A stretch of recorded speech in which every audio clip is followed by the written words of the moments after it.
ಎಂದರೆ ಕಳೆಯುವುದು ಕರ್ಮ. ಹುಬ್ಬಳ್ಳಿ ಕ್ಷೇತ್ರವೇ ಪುನೀತ ಧಾಮ. ಸಿದ್ಧಾರೂಢರ ಪುಣ್ಯದ ನಾಮ ನುಡಿಯುವುದೇ ಬದುಕಿಗೆ ಮಂಗಳ ನೇಮ. ಆರೂಢ ಎಂದರೆ ಕಳೆಯುವುದು ಕರ್ಮ. ಹುಬ್ಬಳ್ಳಿ ಕ್ಷೇತ್ರವೇ ಪುನೀತ ಧಾಮ.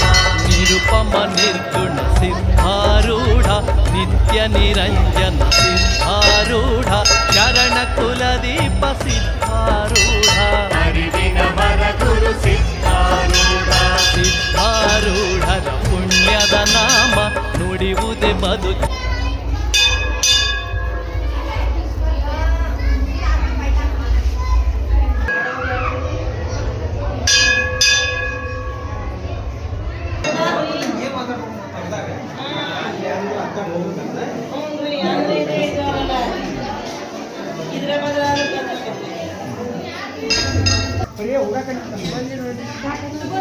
ನಮ್ಮ